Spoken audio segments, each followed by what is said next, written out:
ساتھ نورین خانم صاحبہ موجود ہیں، اس ٹائم ہم سپریم کورٹ آف پاکستان میں موجود ہیں۔ میں یہ بتائیے گا، جب خان صاحب کا 1 ملین پاؤنڈ کا کیس لگنا ہوتا ہے تو جج بیمار ہو جاتی ہے، اور آج جو ہے ان کا وکیل بیمار ہو گیا، اور سلمان صفدر صاحب کہتے ہیں اوپن اینڈ شٹ کیس ہے، اس میں سزا نہیں ہوگی، مطلب اس میں ضمانت کنفرم ہے۔ آپ کو کیا لگتا ہے کہ کس استعمال کیے جا رہے ہیں؟ چھبیسویں ترمیم کا نتیجہ کہ انصاف نہیں ہو رہا ہے۔ اب انصاف ملنے کی امید بھی ختم ہو گئی۔ پہلے تو چلو فکر تھا نا کہ کچھ سن لیتا تھا، اب آپ دیکھیں کل بھی کچھ نہیں ہوا، آج بھی کچھ نہیں ہوا، اور مجھے لگتا ہے کل بھی کچھ نہیں ہوگا۔ کل بھی کچھ نہیں ہوگا؟ میرا تو نہیں خیال ہے۔ اب لاہور سے آئے ہیں، گھر سے آتے ہیں اٹھ کے، یہاں ایسے رہنا آسان تو نہیں ہے۔ اب آپ کا خیال ہے کل کچھ ہوگا؟ میرا کیونکہ پہلے وکیل بتاتے ہیں جج کو کہ وکالت میں کہ یہ ساتھ یہ فیصلہ مجھے جج کے بارے میں کچھ نہ پوچھے دینا، میرے پر مجھے وہ کی سزا دے دیں، کنٹیمپٹ میں ڈال دیں کہ آپ جج کے خلاف۔ آپ کو ڈر لگتا ہے؟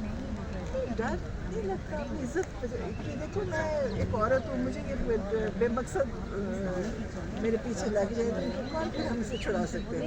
ابھی ایک تو مطلب میرا بیٹا اور بھائی کے تو کیسز دیکھیں کہ بجائے کہ ہمیں بھی ساتھ لے کر۔ تو آپ یہ بتائیے گا کہ ابھی سیلاب آئے ہیں اللہ کی طرف سے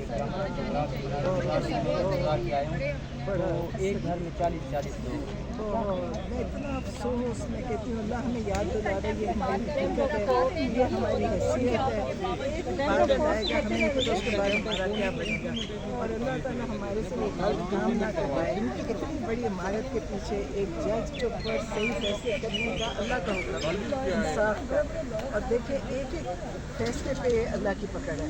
اللہ کرے اللہ کو ہدایت دے، اور دیکھیں زندگی کچھ بھی نہیں ہے، منٹ میں سب کچھ تباہ ہو جاتا ہے، تو اللہ کرے ہم سب کو یاد کرا رہے اللہ کہ زندگی کی یہ حقیقت ہے۔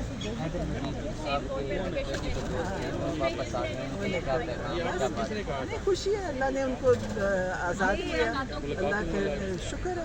باقی بھی جو ہیں سب کو اللہ اس سے نجات دلائے، سب بے گناہ کہہ دیا، وہاں پہ کوئی بھی کسی سزا نہیں کاٹ رہا، سب کی سزا مطلب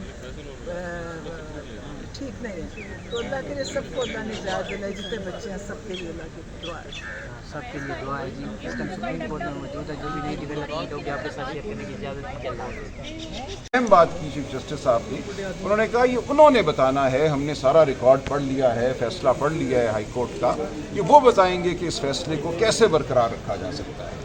تو یہ ایک اہم بات تھی۔ انہوں نے سلمان صفدر صاحب کو کہا آپ کی باری تو تب آئے گی جب وہ ہمیں مطمئن کریں گے یہ فیصلہ ایسا ہے کہ اس کو برقرار رکھا جائے۔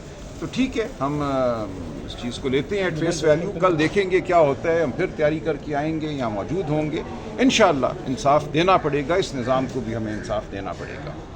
اچھا سر، یہ بتائیے کہ کل عمران خان صاحب کی جانب سے کچھ اہم پیغامات پارٹی کو وصول ہوئے ہیں، اس حوالے سے بتائیں کہ ضمنی انتخابات میں اب حصہ لے رہے ہیں اور اپوزیشن لیڈر کس کو نامزد کیا؟ خان صاحب نے ضمنی انتخابات کا معاملہ پارٹی کی جو سیاسی کمیٹی ہے، پولیٹیکل کمیٹی ہے، اس پہ چھوڑا ہے۔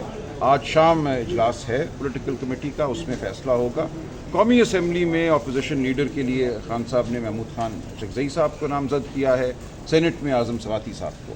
پنجاب اسمبلی کے لیے انہوں نے 5 نام مانگے ہیں، جن میں سے ایک کا وہ فیصلہ کریں گے۔ سر محمود خان چکزئی صاحب تو جو وہ کہتے ہیں جو فارم 45 کی اسمبلی ہونی چاہیے، تو وہ تو اس چیز کی تجویز دے رہے ہیں، تو آپ لوگ اس کو فارم 47 کی اس کا بنا رہے ہیں؟ نہیں، وہ اپنی جگہ بات ہے۔ دیکھیں ایک اسمبلی تو بہرحال موجود ہے نا، ہم اس کو فارم 47 کی اسمبلی سمجھتے ہیں اور حقیقت یہی ہے۔ اس کے علاوہ ہم یہ سمجھتے ہیں کہ ایک حقیقی اسمبلی ضرور قائم ہونی چاہیے، وہ ہم کریں گے۔ جو عوام کے حقیقی نمائندگان ہیں وہ بیٹھ کر عوام کے مسائل عوام کی آپ کے سامنے آپ کی وساطت سے ڈسکس کریں، یہ ہوگا۔ تو ہم ایک حقیقی اسمبلی بھی بنائیں گے، اور جو اسمبلی ایک موجود ہے اس عمارت میں، اس میں بھی اپنا رول ادا کریں گے۔